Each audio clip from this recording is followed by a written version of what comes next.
محمد عابد السندي الأنصاري عن الشيخ محمد إسحاق الدهلوي عن جده أبي أمه الشيخ الشاه عبد العزيز الدهلوي عن الشيخ الشاه ولي الله الدهلوي قال أخبرنا أبو طاهر المدني عن الشيخ إبراهيم الكردي عن الشيخ أحمد المشاشي عن الشيخ أحمد بن عبد القدوس الشنابي عن الشيخ شمس الدين محمد بن أحمد بن محمد الرملي عن شيخ الإسلام زكريا بن محمد الأنصاري عن الشيخ أحمد بن حجر الأسقلاني عن الشيخ إبراهيم بن أحمد التنوخي عن الشيخ أحمد بن أبي طالب الحجاري عن الشيخ حسين بن مبارك الزبيدي عن الشيخ عبد الأول بن عيسى الحربي عن الشيخ عبد الرحمن بن المظفر الداودي عن الشيخ عبد الله بن أحمد السرخسي عن الشيخ محمد بن يوسف الفربري عن الشيخ الإمام الهمام الحافظ الحجة أمير المؤمنين في الحديث أبي عبد الله محمد بن إسماعيل بن إبراهيم بن المغيرة الجعفي اليماني البخاري رحمهم الله تعالى. اللهم انفعنا بعلومه وعلومهم وعلومكم آمين يا رب العالمين. أنه قال: باب قول الله تعالى: ونزع الموازين القسط ليوم القيامة وأن أعمال بني آدم وقولهم توزن. وقال مجاهد: القسطاس والعدل بالرومية. ويقال القسط مصدر المقسط وهو العادل، وأما القاصد فهو الجائر. وبه قال حدثنا أحمد بن إشكاب قال حدثنا محمد بن فضيل عن عمارة بن القعقاع عن أبي زرعة عن أبي هريرة رضي الله تعالى عنه وعنهم قال: قال النبي صلى الله عليه وسلم: كلمتان حبيبتان إلى الرحمن خفيفتان على اللسان ثقيلتان في الميزان سبحان الله وبحمده سبحان الله العظيم.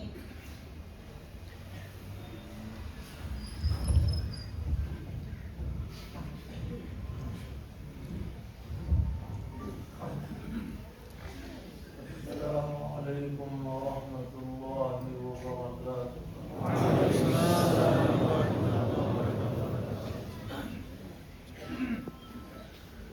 الحمد لله رب العالمين، أشهد أن لا إله إلا الله وحده لا شريك له، وأشهد أن سيدنا ومولانا محمدا عبده ورسوله، صلى الله تبارك وتعالى عليه وعلى آله وأصحابه وذرياته أجمعين. أما بعد، فأعوذ بالله من الشيطان الرجيم. بسم الله الرحمن الرحيم. ونضع الموازين القسط ليوم القيامة فلا تظلم نفس شيئا وإن كان مثقال حبة من خردل أتينا بها وكفى بنا حاسبين. صدق الله مولانا العلي العظيم. معزز علماء الكرام، طلباء العزیز، قریب اور دور سے تشریف لانے والے فرزندان توفیق، اور جہاں تک یہ آواز جا رہی ہے ہماری مائیں اور بہنیں، یہ مجلس بہت مبارک ہے لیے کہ اس مجلس میں قرآن کریم کے بعد سب سے سچی کتاب جامع الصحیح للامام البخاری اس کی تکمیل کا عمل مکمل ہوا ہے۔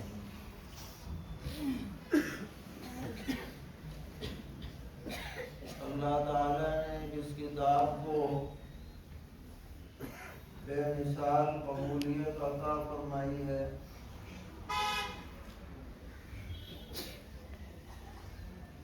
ساری دنیا میں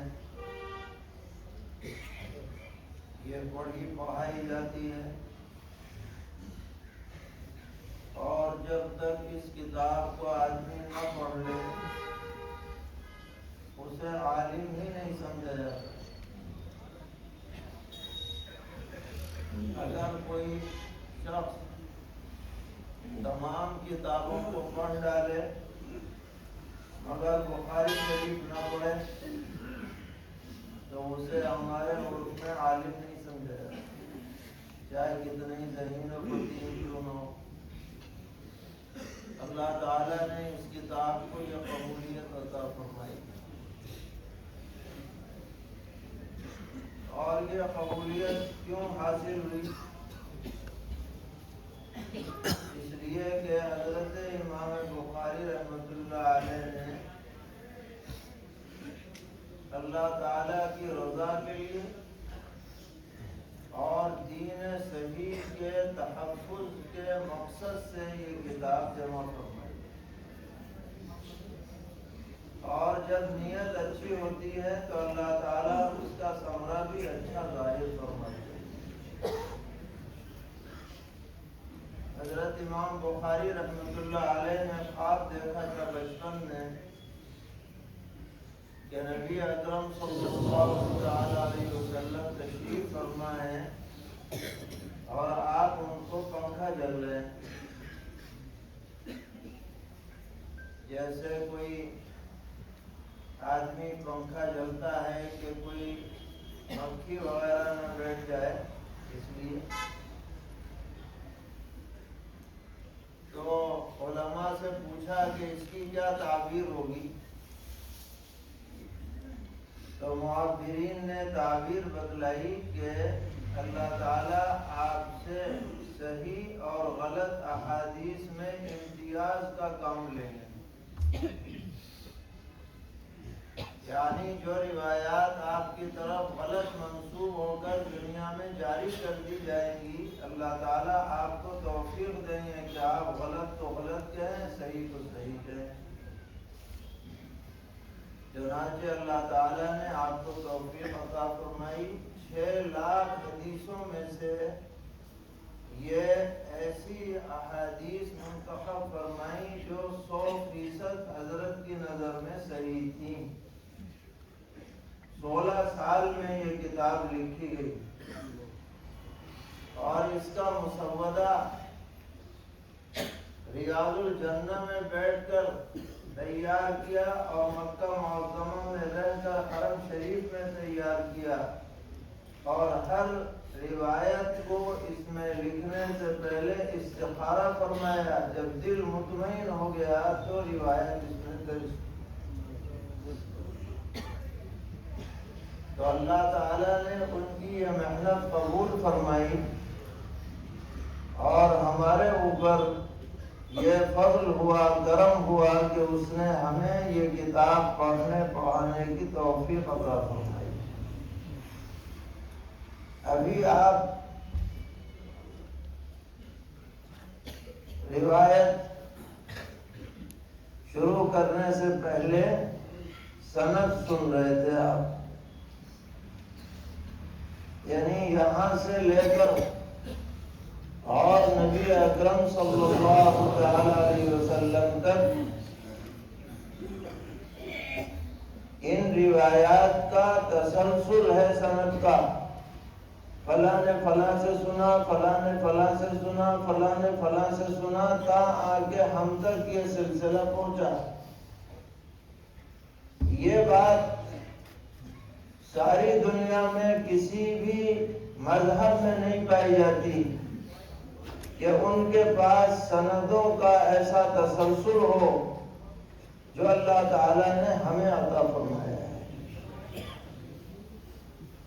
محدثین کا قول ہے کہ الاسناد من الدین لولا الاسناد لقال من شاء ما شاء، کہ سند دین کا حصہ ہے، اگر سندیں نہ ہوتی تو جو چاہے جو چاہتا کہہ دیتا اور اسے دین سمجھ لیا جاتا، مگر ان سندوں کی وجہ سے قیامت تک یہ دین صحیح شکل و صورت میں موجود رہے گا اور کوئی آدمی غلط بات اس میں چلا نہیں پائے گا۔ یہ اللہ تعالیٰ کا وعدہ ہے اور اللہ تعالیٰ کا انتظام ہے۔ تو یہ مبارک کتاب ماشاءاللہ تکمیل تک پہنچ رہی ہے۔ جن ہمارے خوش نصیب طلبا نے تکمیل کی سعادت حاصل کی ہے وہ بھی مبارکبادی کے مستحق ہیں، جن اساتذہ نے پڑھایا ہے وہ بھی قابل مبارکباد ہیں، اور جس مدرسے میں رہ کر یہ سعادت حاصل ہوئی ہے یہ مدرسے کے لیے نیک نامی کا سبب اور ذریعہ ہے۔ اس کتاب کے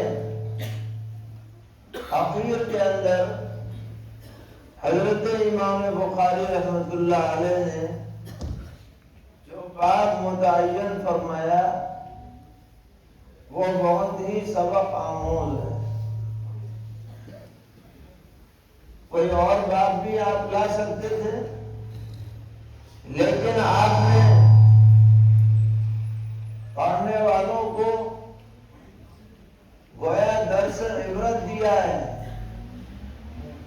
اور نصیحت فرمائی ہے، اور یہ نصیحت پڑھنے والے قیامت تک پڑھتے رہیں گے اور سمجھنے والے سمجھتے رہیں گے۔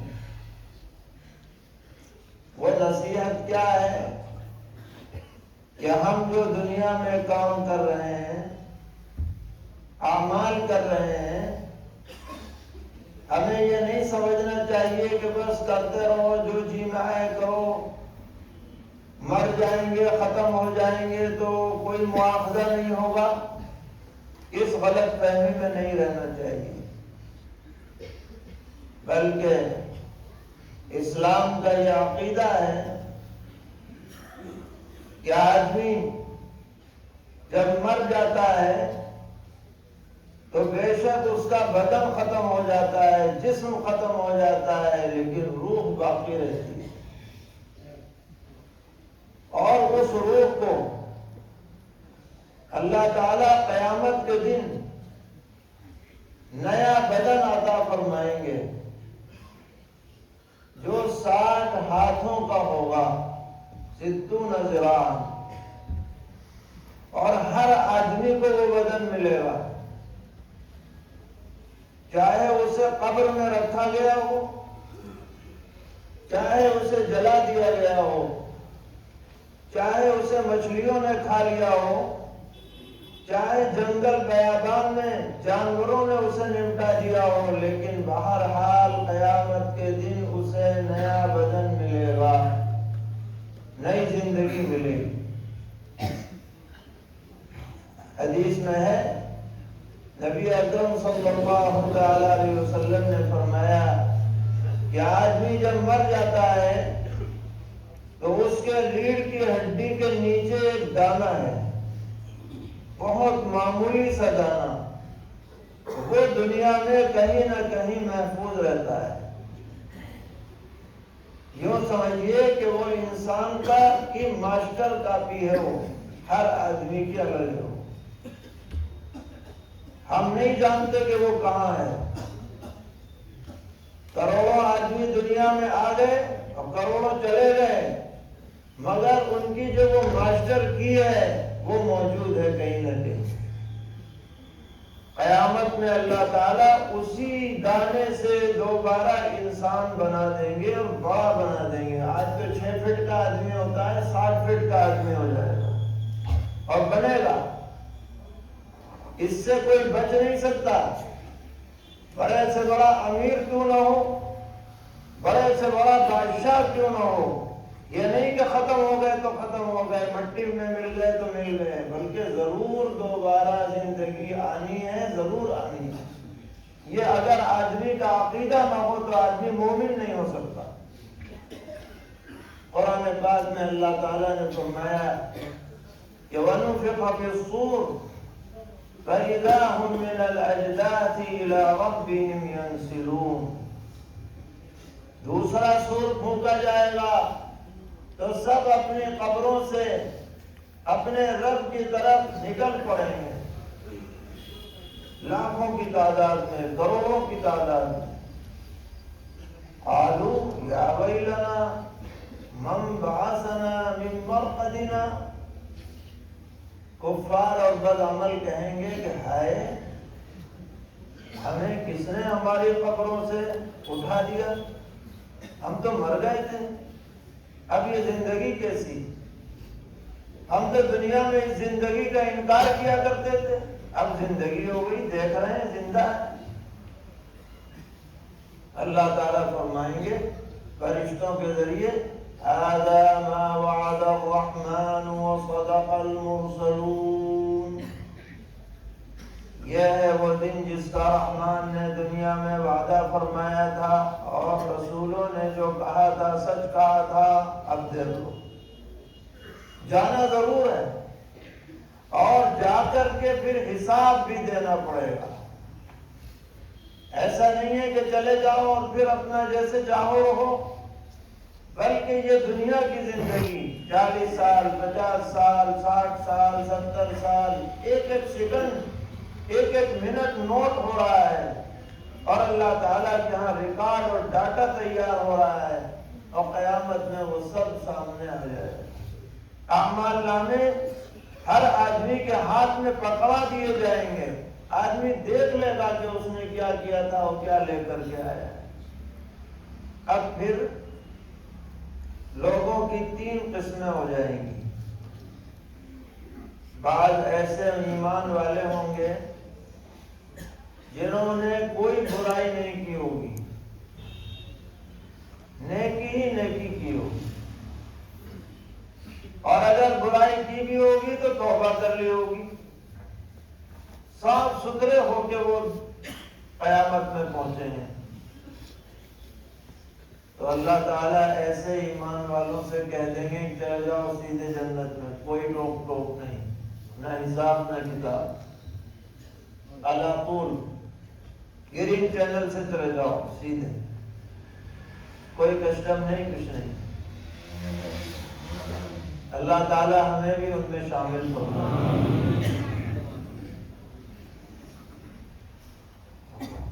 اس کے بعد دوسری قسم ہے ایسے کفار جو ایمان نہیں لائے دنیا میں اور انہوں نے کوئی نیکی بھی نہیں کی.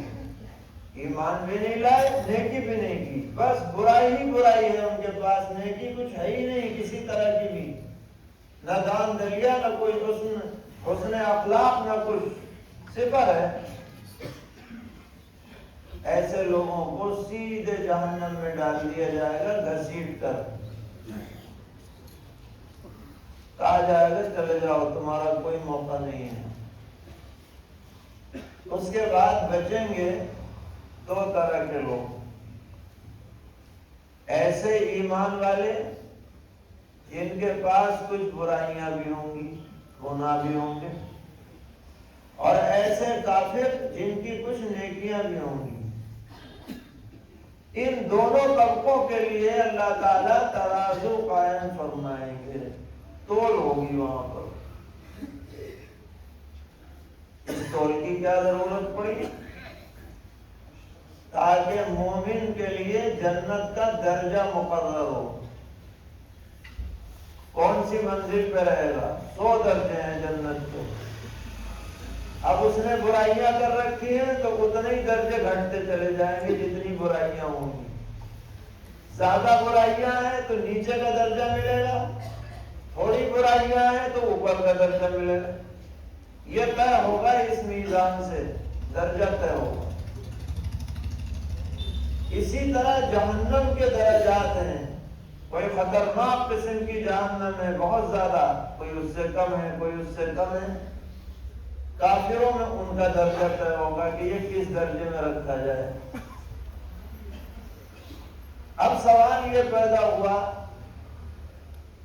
کہ ٹھیک ہے کوئی وزنی چیز ہے، اس کا وزن کیا جائے تو یہ تو بات سمجھ میں آتی ہے، اگر ہم کوئی عمل کر رہے ہیں اس کا وزن کیسے ہوگا؟ یا زبان سے بات چیت کر رہے ہیں اس کا وزن کیسے ہوگا؟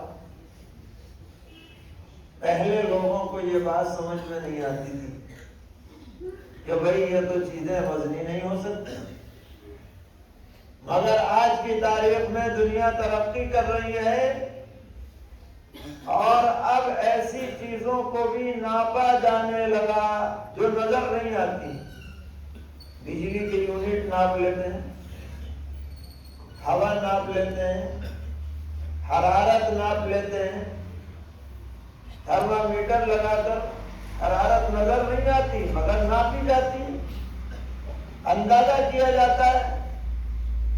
تو جس طریقے پر یہ نظر نہ آنے والی چیزیں آج انسانوں نے ان کے ناپنے کے آلات بنا لیے ہیں، اللہ تعالیٰ جو خلاق دو جہاں ہے وہ اعمال کو ناپنے کے لیے ترازو بنا لے، ان کے لیے کیا مشکل ہے؟ اسی طرح کی اس میں شک کی کوئی گنجائش نہیں۔ تو اللہ تعالیٰ یہ ترازو قائم فرمائیں گے اور تول ہوگی۔ کامیاب آدمی وہ ہے فَمَنْ ثَقُلَتْ مَوَازِينُهُ فَأُولَئِكَ هُمُ الْمُفْلِحُونَ، جس کی نیکیوں کا پلہ جھک جائے گا وہی کامیاب ہے، اور جس کی نیکیوں کا پلہ ہلکا پڑ جائے گا وہ ناکام۔ تو آج اس مجلس فکر آخرت میں ہر آدمی کو اپنا جائزہ لینا ہے کہ ہم نے زندگی کیسے گزاری ہے۔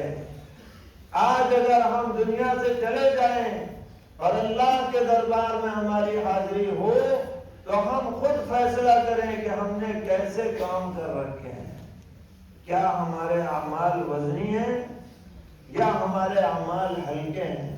ہر آدمی خود فیصلہ کرے، تنہائی میں فیصلہ کرے کہ میں نے کیا کر رکھا ہے، میرے پاس سرمایہ کیا ہے۔ کہنا سننا، دوسروں کے سامنے اپنے کو ظاہر کرنا یہ بہت آسان ہے، لیکن اصل چیز ہے خود آدمی کا اپنا معاملہ جو اوروں سے زیادہ وہ جانتا ہے۔ یہ مجالس اسی لیے منعقد کی جا رہی ہیں تاکہ ہر مسلمان دنیا میں رہ کر آخرت کی تیاری کرنے والا بن جائے۔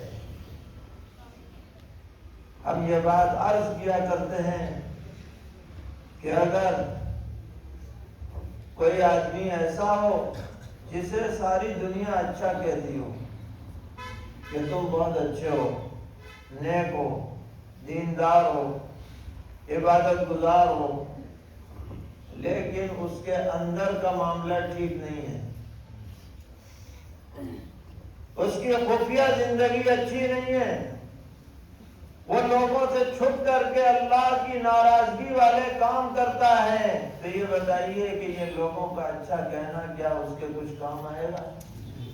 ہرگز کام نہیں آئے گا۔ اور اگر لوگ ہمیں برا کہیں مگر ہم اللہ تعالیٰ کے دربار میں اچھے ہوں تو بتائیے ہم حقیقت میں اچھے ہیں یا نہیں؟ اصل چیز ہے ہمارا اللہ کے دربار میں اچھا ہونا اور قیامت کے دن سرخرو ہونا، یہ سب سے بڑی چیز ہے، اس کی طرف توجہ دلائی جا رہی ہے کہ اپنے ترازو کے بارے میں فکر کرو۔ حضرت امام بخاری رحمۃ اللہ علیہ آخری بات یہ قائم فرما رہے ہیں وَنَضَعُ الْمَوَازِينَ الْقِسْطَ لِيَوْمِ الْقِيَامَةِ، اللہ تعالیٰ نے فرمایا کہ ہم انصاف کے ترازو قیامت میں قائم کریں گے۔ فَلَا تُظْلَمُ نَفْسٌ شَيْئًا، کسی کے ساتھ ذرہ برابر بھی ناانصافی نہیں ہوگی، یعنی ترازو خراب نہیں ہوگا، ترازو ترازو میں ڈنڈی نہیں ماری جائے گی، ترازو میں خامخواہ کسی کی نیکیاں نہ بڑھائی جائیں گی نہ گھٹائی جائیں گی، بالکل 100% سچائی، عدل، انصاف کے ساتھ فیصلہ ہوگا۔ کوئی کہے گا کہ جی میرے تو بہت نیک کام ہے، پتہ نہیں کہاں ہوں گے وہ، مجھے تو یاد بھی نہیں۔ اللہ تعالیٰ فرماتے ہیں وَإِن كَانَ مِثْقَالَ حَبَّةٍ مِّنْ خَرْدَلٍ أَتَيْنَا بِهَا، اگر کسی نے رائی کے دانے کے برابر بھی کوئی کام کر رکھا ہوگا ہم اسے بھی لے آئیں گے، چھپے کا نہیں ہو۔ تم بھول گئے ہو بے شک، مگر اللہ کو یاد ہے۔ آپ نے علماء سے سنا ہوگا کہ ایک گنہگار آدمی لایا جائے گا قیامت میں، رجسٹر کے رجسٹر بھرے ہوئے ہوں گے اس کی برائیوں کے، وہ ڈر رہا ہوگا۔ اللہ تعالیٰ فرمائیں گے رب دے ترازو میں، وہ کہے گا کہ جی ویسے ہی فیصلہ کر دیجئے، میں تو بہت گنہگار آدمی، کہ نہیں، فیصلہ ہمارے ہاں انصاف کے ساتھ ہوتا ہے۔ اللہ تعالیٰ فرشتوں سے فرمائیں گے اس کی کوئی امانت ہے، وہ تلاش کرو کہاں ہے۔ وہ امانت ایک پرچی کی شکل میں لائی جائے گی، اور وہ پرچی جب دوسرے پلے میں رکھی جائے گی تو اس کے سارے برائیوں کے رجسٹر ہلکے پڑ جائیں گے اور وہ پرچی بھاری پڑ جائے گی۔ یہ حیرت میں پڑ جائے گا کہ اللہ اکبر، یہ کیا، یہ تو تصور کے خلاف۔ دیکھے گا کہ اس میں کسی وقت اس نے زندگی میں خلوص سے کلمہ طیبہ لا الہ الا اللہ محمد رسول اللہ پڑھا تھا، وہ اللہ کے یہاں محفوظ تھا، اسے نہیں یاد رہا تھا، مگر اللہ تعالیٰ کو یاد تھا، اللہ کو معلوم تھا، وہ لایا جائے گا اور اس کی مغفرت کا فیصلہ ہو جائے گا۔ وَإِن كَانَ مِثْقَالَ حَبَّةٍ مِّنْ خَرْدَلٍ أَتَيْنَا بِهَا۔ اور اس دن اللہ تعالیٰ رحمتوں کا ظہور فرمائیں گے، اظہار فرمائیں گے۔ حدیث میں آتا ہے کہ اللہ تعالیٰ نے رحمت کے، شفقت کے 100 حصے کیے ہیں،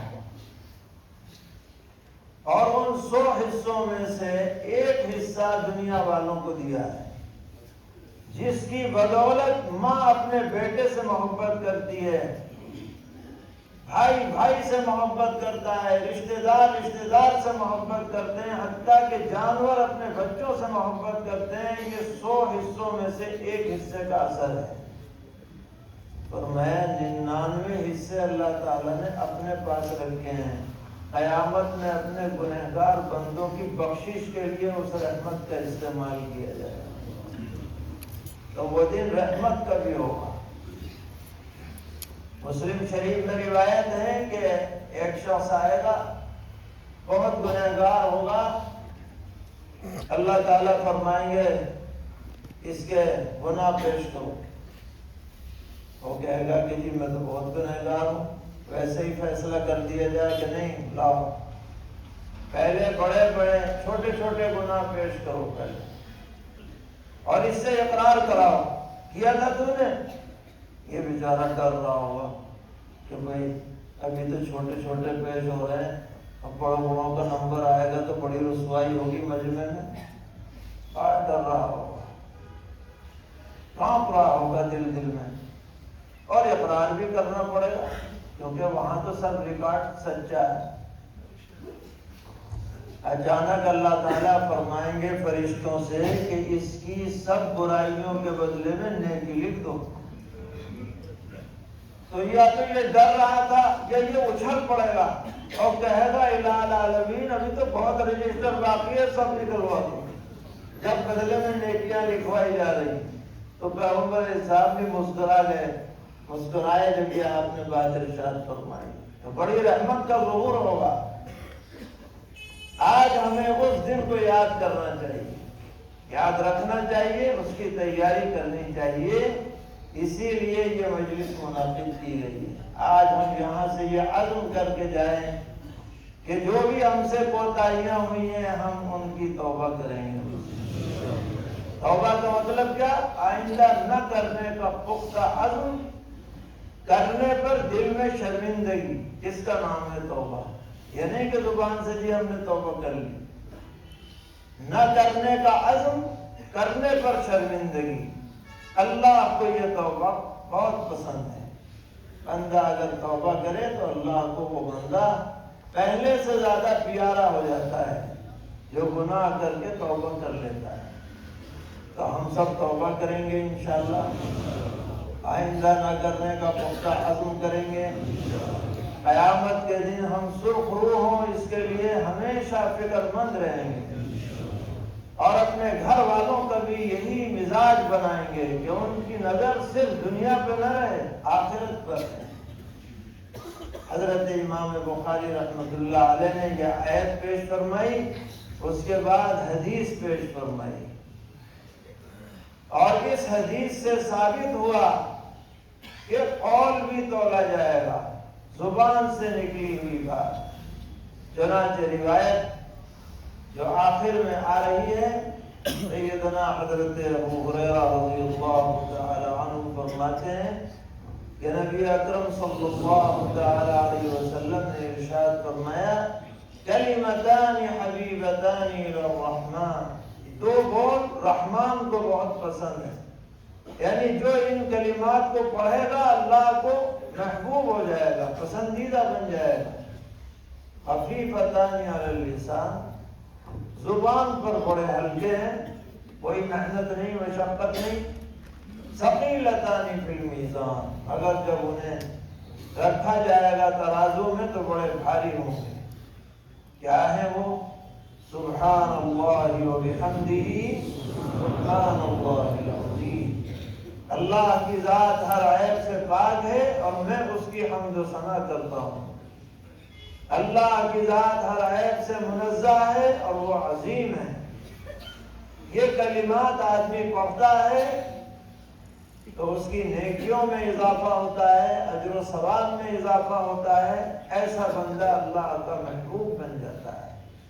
اسی پر یہ کتاب ختم ہو رہی ہے، تسبیح و تحمید پر اختتام، یہ حسن اختتام ہے، اس سے بہتر کوئی اختتام نہیں ہو سکتا تھا جو حضرت امام بخاری رحمۃ اللہ علیہ نے منتخب فرمایا اس حدیث کو آخر میں درج کرنے کے لیے، تاکہ پڑھنے والے، سننے والے، پڑھانے والے اپنی زبان کو اللہ کی تسبیح و تحمید میں مشغول رکھیں، تاکہ یہ زبان ان کے لیے اجر و ثواب میں اضافے کا سبب و ذریعہ بن جائے۔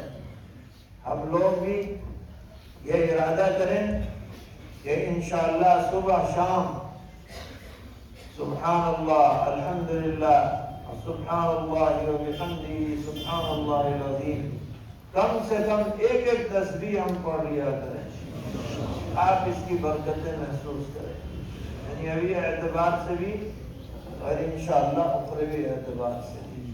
بیچ میں حضرت امام بخاری رحمۃ اللہ علیہ نے القسط کا لفظ آ گیا تھا نا آیت میں، اس کی تشریح میں دو تین باتیں علمی انداز میں پیش فرمائی تھی جو آپ کے اساتذہ نے بتائی ہوں گی کہ القسطاس یہ رومی زبان کا لفظ ہے جو عربی میں آ گیا، اور القسط جب اس کا فاعل قاصد آتا ہے تو یہ ظالم کے معنی میں، اور جب المقسط آتا ہے تو عادل اور منصف کے معنی میں۔